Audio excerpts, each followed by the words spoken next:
All right, welcome into the No Live. I know I said I was going to do this twice a week, and that first episode was like several weeks ago, like a week and a half, 2 weeks ago.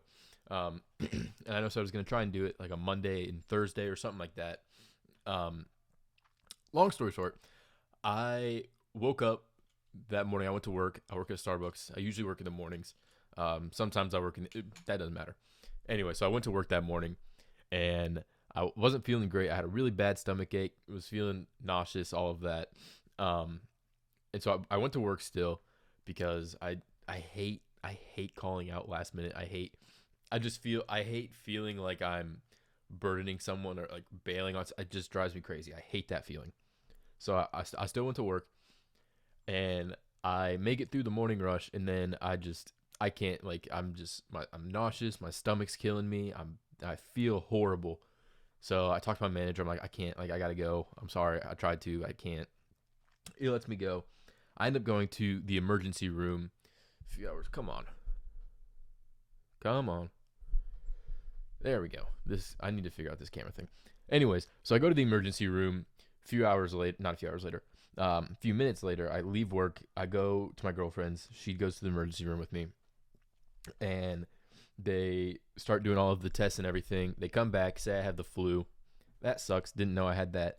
And they come back about 45 minutes later, and they said, yeah, we need to get your appendix out now. So they put me on all of the pain meds, all that stuff.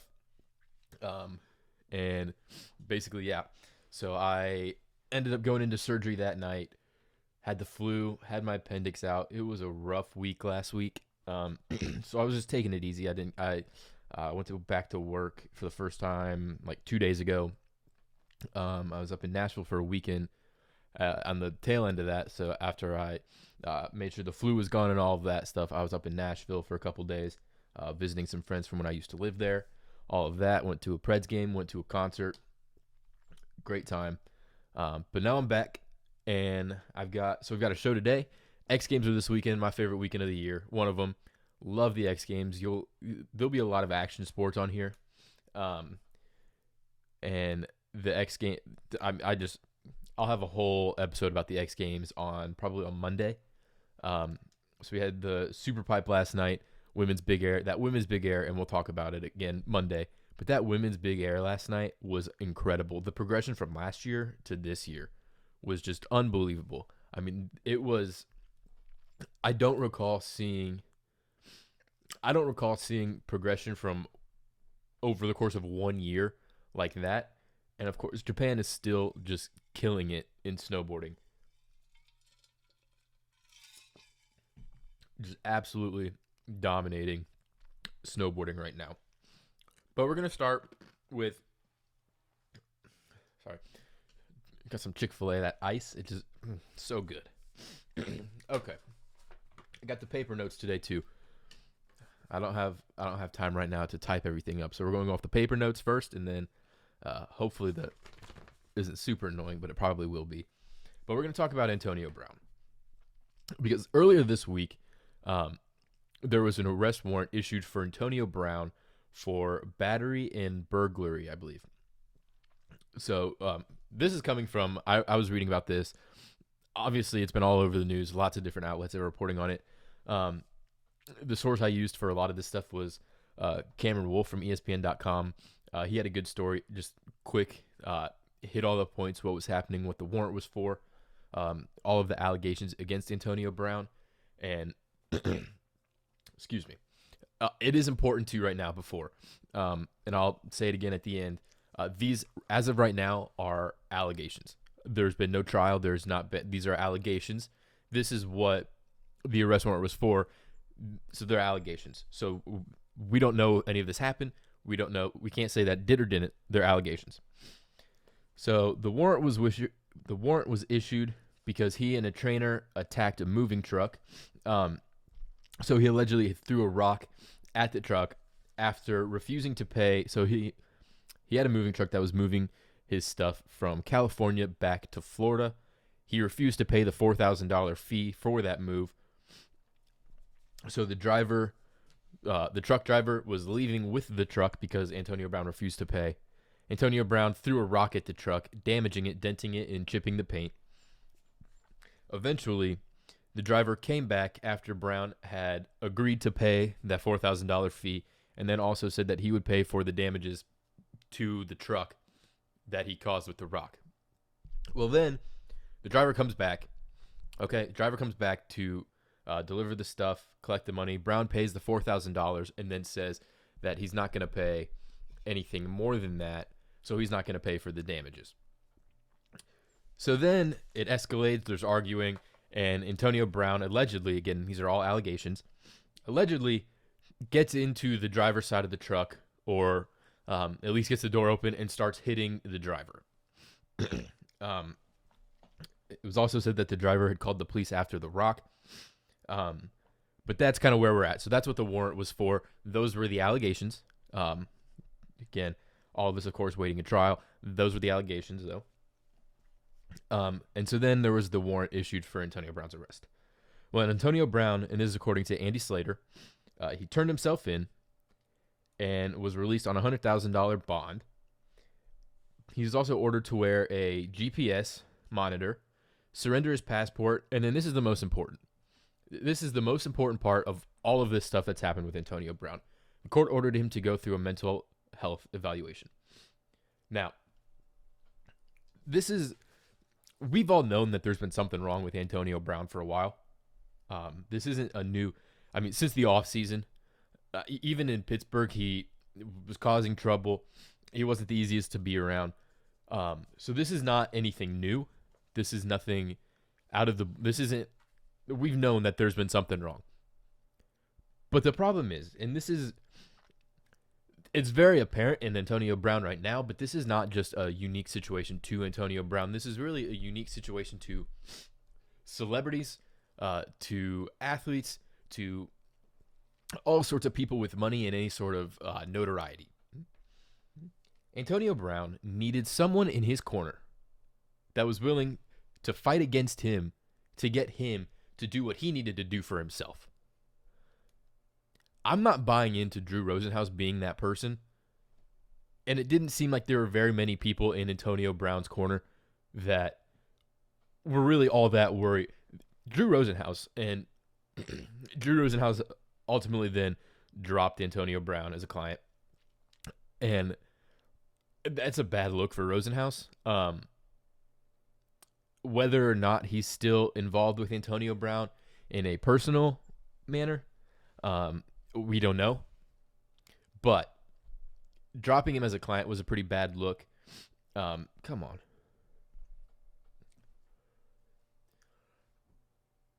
I really gotta.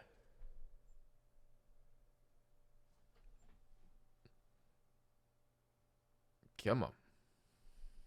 Anyways, dropping Antonio Brown was a really bad look.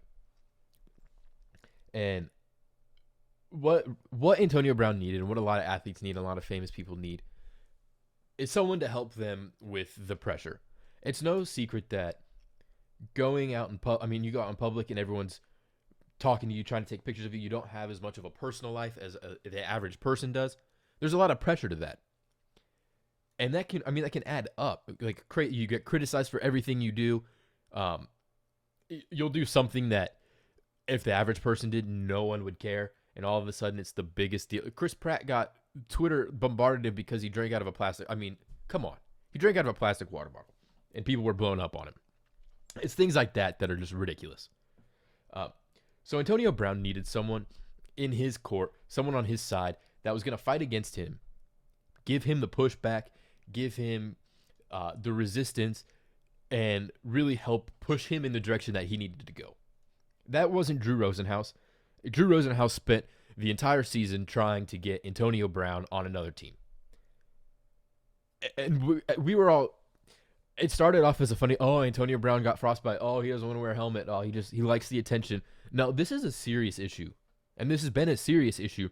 In the entire season, Drew Rosenhaus has been trying to get Antonio Brown on a team, sending him to workouts, trying to get another paycheck so he can take his percent of whatever percent Drew Rosenhaus gets, he's trying to get that cut. That's not what Antonio Brown needed. This court order is huge because they're almost guaranteed to find that he is not in a good mental state. And that's a good thing. I am hopeful that they find that, in a sense that I'm hopeful that he can, because of this, get the help that he needs. I hope it's not CTE, and I know there's a huge joke about it being CTE, and everyone thinks that it's funny to say, oh, Vontaze Burfict gave Antonio Brown CTE, and look, since that hit, he hasn't been the same. I hope it's not that. I hope it's something that he can get the help that he needs. And I know that sounds harsh, and I'm not saying, I hope he's got poor mental health. I hope no, that's not what I'm saying. So what I'm saying is I hope they're finding something that they can do to help him, because he clearly needs it. And him getting this help, one, is good for Antonio Brown. And if they do find out that it is CTE, this could be good for the future of football players. Because Antonio Brown is not the only player in the NFL recently out of the NFL. He's not the only player that's going to have CTE. This is a real issue. And I'm not trying to be anti-football. But I mean, if I had a kid right now, if I had a son, they can be a kicker. I mean, it's a dangerous game. And there's got to have to be significant changes to the game. I don't know what that is. I'm not anti-football. I'm not, we need to get rid of it. But this mental health evaluation, if they do more of the medical evaluations and stuff, find out that Antonio Brown has CTE, this could be a really big deal for the future of football. And he could help a lot of people if he's willing to cooperate with that. But, I'm not a doctor. I'm not a psychologist or anything. But I'm glad that Antonio Brown is finally getting a mental health evaluation that he needs. And I'm glad that, and look, this isn't a non-crime. This isn't nothing. But he could get the help that he needs for something like this when it could have been so much worse with the path that he was going down. I mean, this is nowhere near what rock bottom could be for Antonio Brown. And so the fact that he could possibly get the help that he needs now as a result of these court orders is a huge thing. And that's a great thing for Antonio Brown. And I hope he takes it seriously. I hope that he has people in his court, people on his side that are going to help him really see what opportunity he has with this to get his mind straight, to figure himself out. And I really do. And I mean this. I hope nothing but the best for Antonio Brown. I don't want anyone to have any sort of mental health issues, stuff that they can't come back from. I mean, I've dealt with it in my personal life before, and it's, when you're in that pit, it feels like there's no way that you can get yourself out. You need to open up to other people, and I know that's easier said than done, and it's different for everybody, but I'm glad that Antonio Brown finally has a chance to get the help that he needs, and I really do hope nothing but the best for Antonio Brown. But moving on, one of the most exciting teams to watch in the NBA this season has been my Dallas Mavs. Luka Doncic has that jump from year one, he was incredible year one, but that jump from year one to MVP candidate year two, all-star starter at 20, it's been unbelievable. He has been absolutely incredible.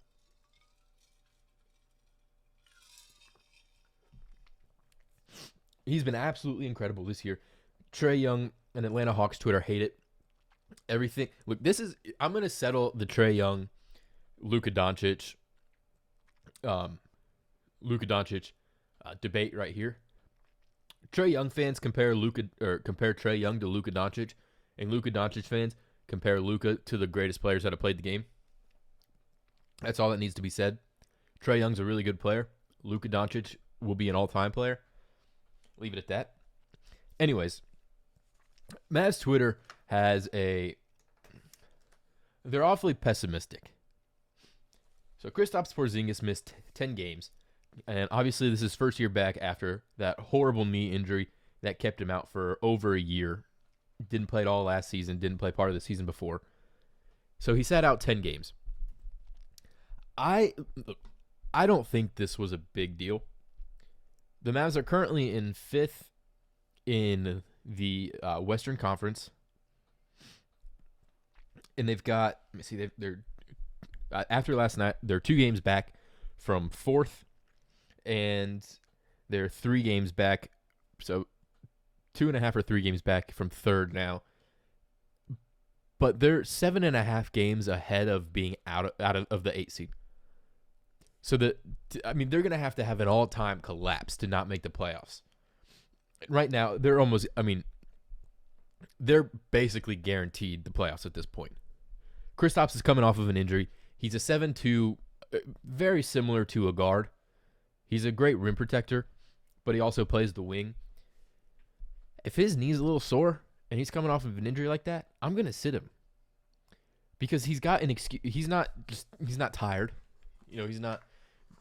He's got a legitimate reason, and I'm not going to try and push him for 10 games in the regular season when I need him in the playoffs. I hate load management. I really do. But I think it's only bad when players take advantage of it. I think sitting out for a little bit with issues of old injuries, it was the other knee, apparently. Nonetheless,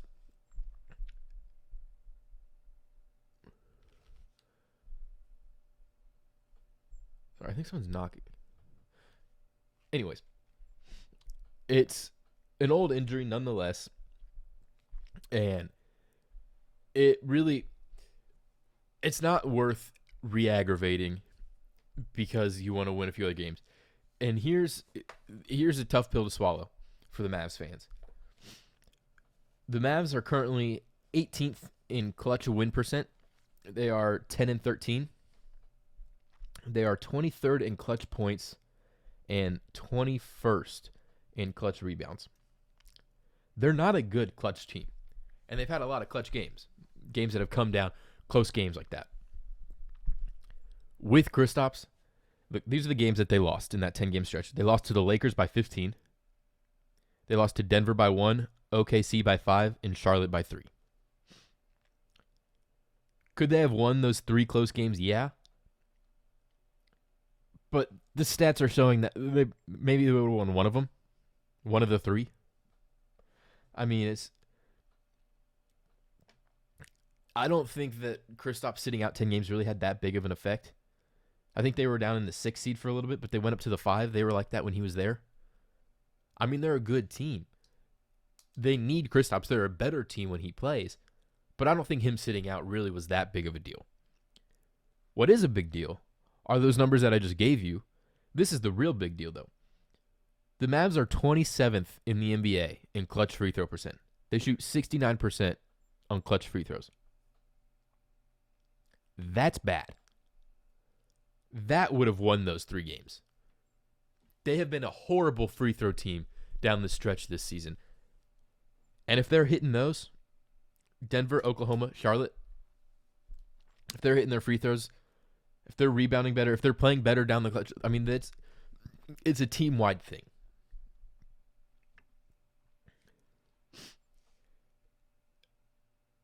Losing 13 clutch games this season's bad, but I don't think it's fair to say that when Kristaps sat out going 6-4 with him sitting out, we would have won 3 of those games if he were playing, because when he was playing, they were still losing those clutch games. Now,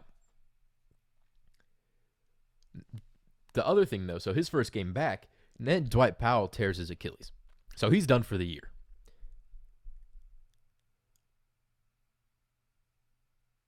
He tears his Achilles. He's done for the year. Now, if Kristaps needs to sit out, now that becomes a bigger deal. Because without Dwight Powell, now they're really down in size. And look, the other thing about Twitter, they want to trade Dwight Powell. They don't like Dwight. He's a glue guy. He keeps that team held together. He's an effort guy. He's going to give you everything he's got every time he steps out on the court. And he's a really good. Do they need another starting center that can bang with Jokic, Embiid, Anthony Davis? Yeah, probably. They probably need a bigger guy down there, someone a little tougher. But if they get that, there might not be a better number 2 center in the league than Dwight Powell. He's not the best center in the league. He's better than some people starting centers. And if he's coming off the bench as a center and we have someone that can start, that's huge. Now, to fill that gap, there's 2 things that the Mavs can do. There's two options. They can sign a free agent, someone from they can try and go get someone from the G League. They can sign someone that's not on a team now. To do that, though, they'll have to release someone, or they can do a trade. So, my accountant fans out there, I'm sorry, but okay, so this is for option 1. If we're talking about option 1, the obvious option, the only one, is Ryan Broekhoff. He's injured right now, but he's the only one that really makes sense to release. I like him as a person. He's a good guy. He can come off and he can get some points. He can score fairly well. He always makes the most of the time he's got on the court. But he's the obvious choice. He's the obvious choice to release someone if they got to release someone. But then, who could they sign? So they've already talked to Joakim Noah. I'm not so sure about that.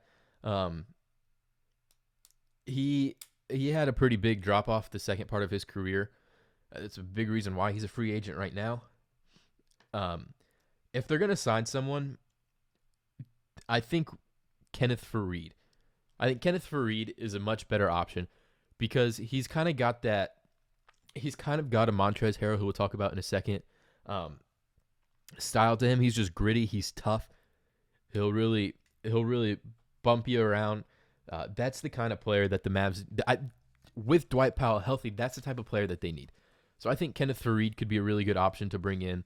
I mean, look, it's a January free agent signing. You're not gonna get an all-star. You're not gonna get probably a starter. Be shocked if you did at this point. But I think Kenneth Faried would be a really good option for that. The other one, if you're willing to take a little bit of a risk right now, which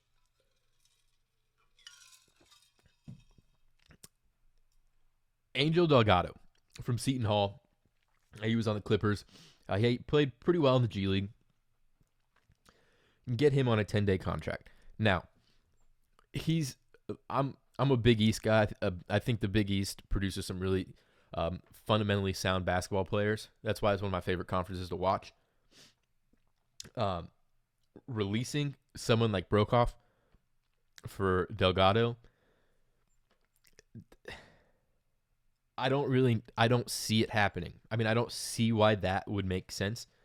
But if you want to take a total shot, a long shot, guy was good in college,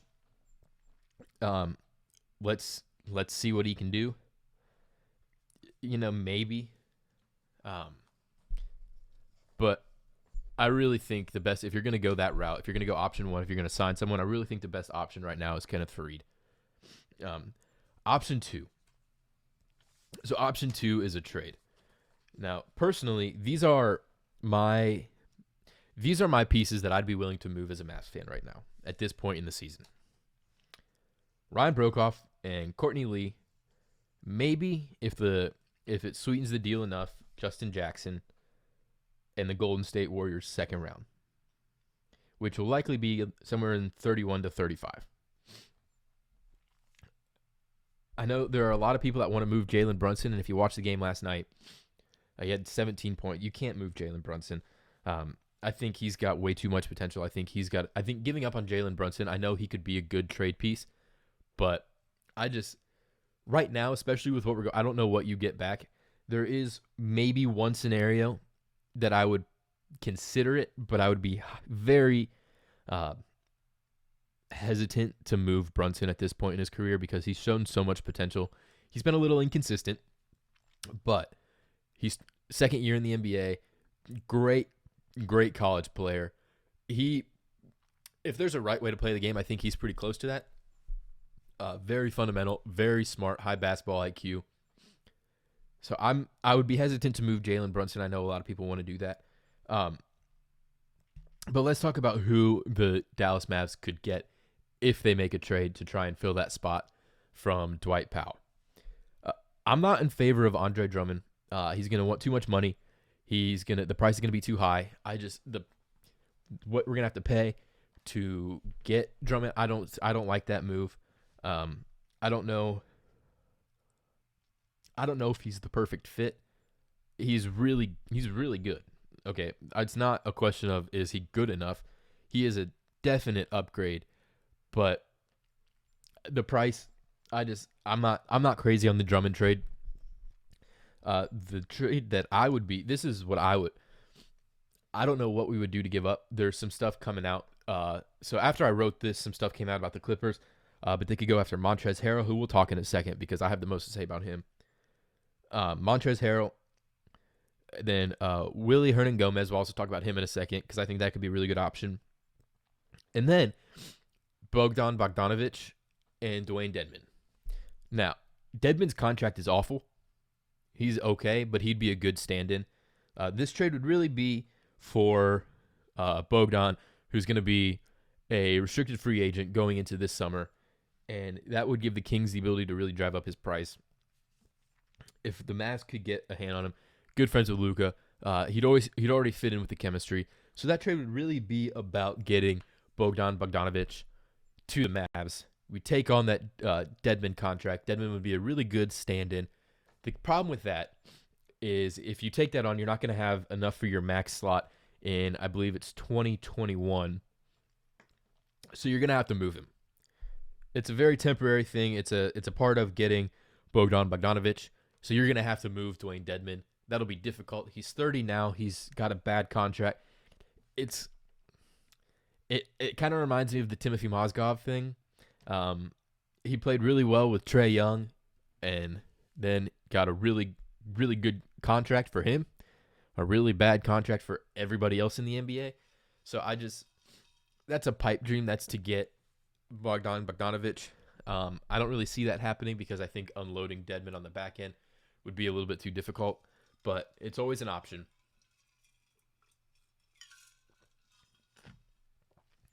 So let's go back. The most realistic that I think would be for Willie Hernan-Gomez. From Charlotte.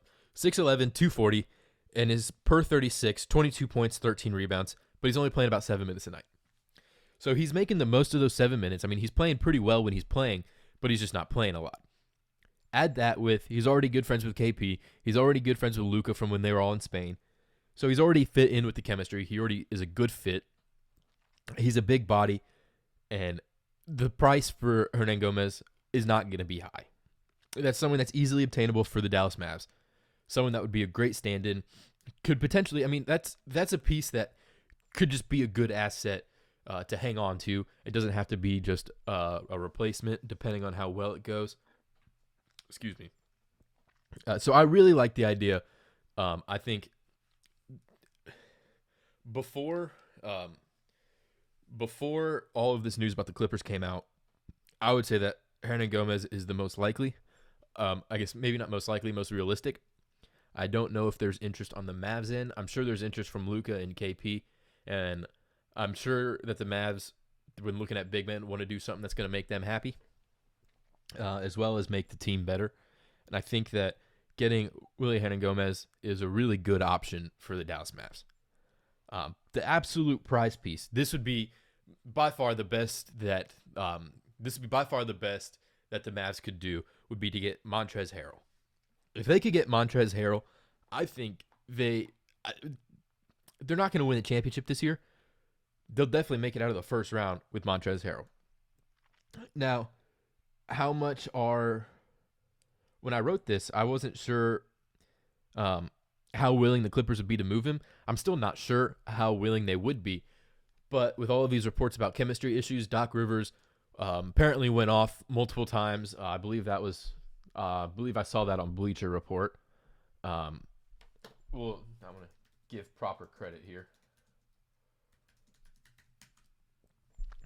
But I believe it was Bleacher Report.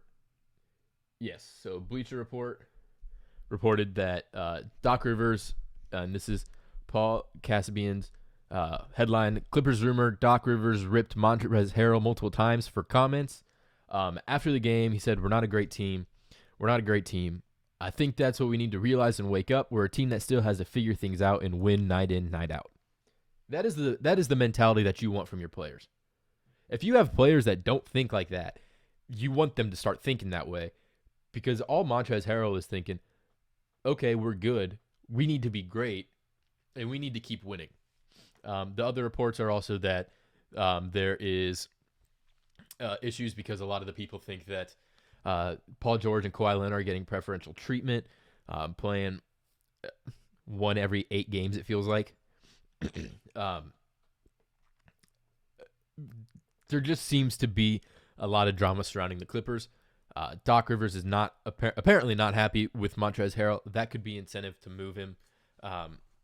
He is just, he's a beast.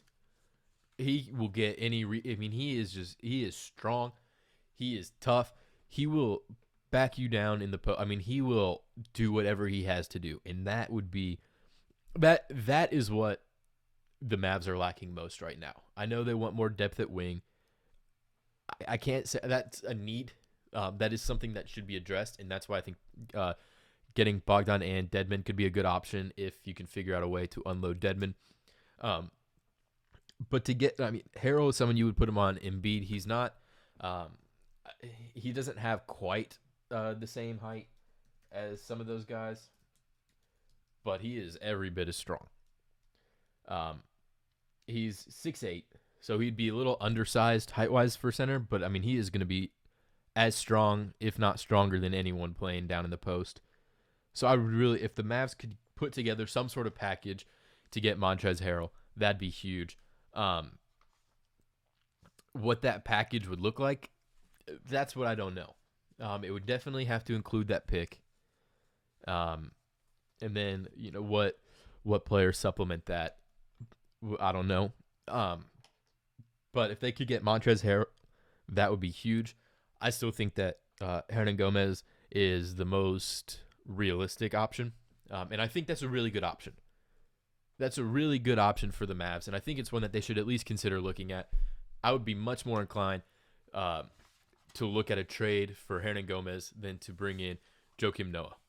That's just me, but I think that's a really good option. The other night also, so we're moving on. Other night, Zion made his debut finally, and wow, was it a snooze fest for pretty much all of it, except for the 3 minutes where he went off and scored 17 points and gave the tanking Pelicans the lead over the Spurs.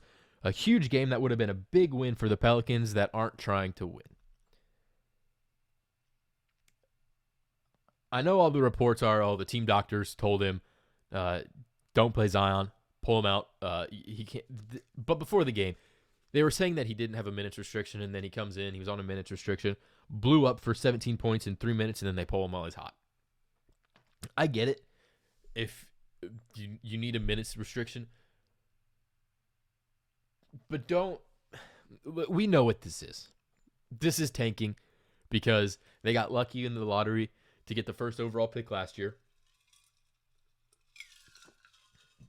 They're going to see how lucky they can get because now Brandon Ingram's playing like an all-star. Zion's back. He showed us a quick 3-minute flash of what he can be. Lonzo's playing really well. To me, that just reeked of tanking. Do what you got to do, I guess. I don't like tanking because I like teams trying to win every game.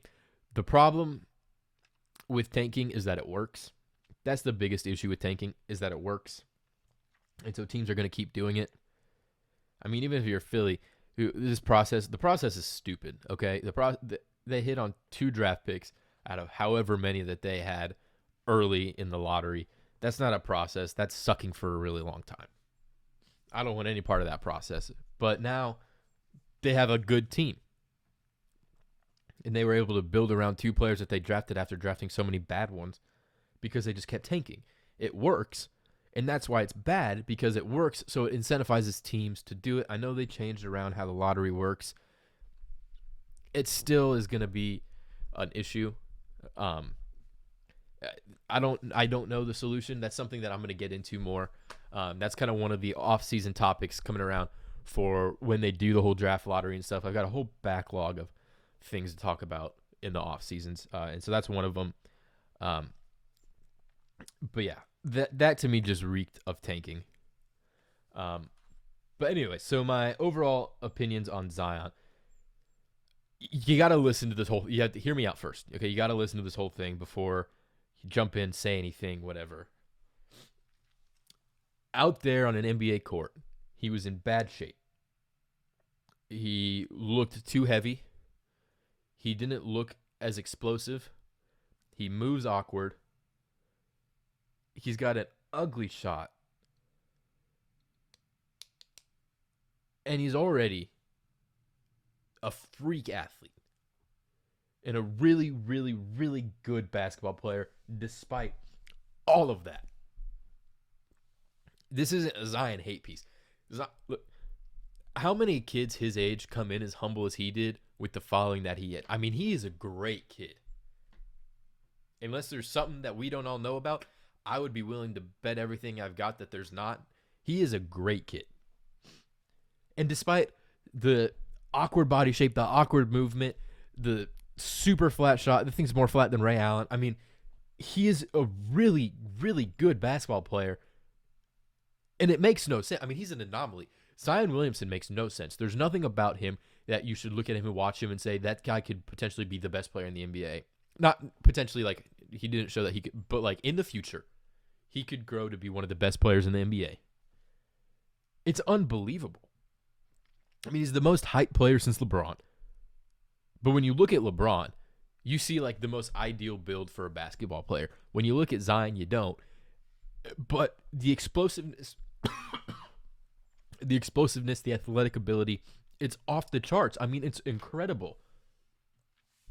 He will be one of the most exciting players to watch, and I'll be watching a lot of him because you just never know what he's going to do. But it's always going to be incredible. No one expected a huge breakout in his first game. But for those 3 minutes where we got a glimpse of what Zion can be, oh boy, that was fun. That was a whole lot of fun. That was some of the most fun 3 minutes stretch of basketball as we've seen all season. And this kind of leads me into my next point. They flexed this game. So they faded the Rockets and the Nuggets, a playoff matchup, to air Zion's debut. And first off, to the people saying that they shouldn't have pulled a playoff matchup for two bad teams that aren't in the playoffs, stop. Okay, the ratings have been so bad this year. The numbers show that you weren't going to watch that game anyways. So stop with all of that. That's ridiculous. But like I just said, I mean, the ratings have been down. And that's not a secret. The ratings have just been plummeting for the NBA. And one thing that the networks have been doing that I feel like they've done more of this year than they have in other years is they've been fading and flexing games based on the fluidity of the season. And I think that's a great thing. I love when a schedule is fluid. I love when they can change it.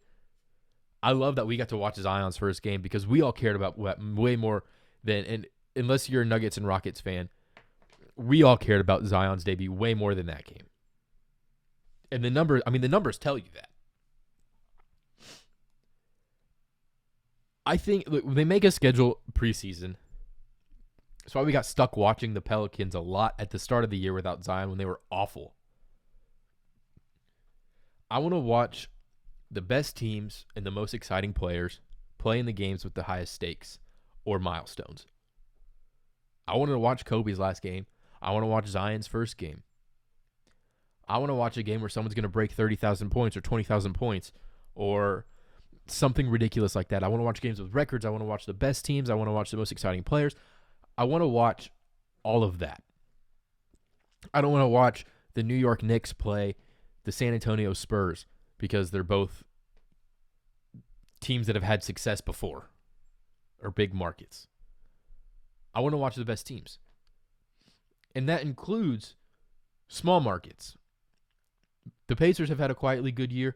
I want to watch them. I want to watch all of the teams that aren't in the big markets that don't necessarily have the big appeal The Pacers have potentially 2 All-Stars, and neither of them are named Victor Oladipo this year, and I can't remember the last time I saw them on national television.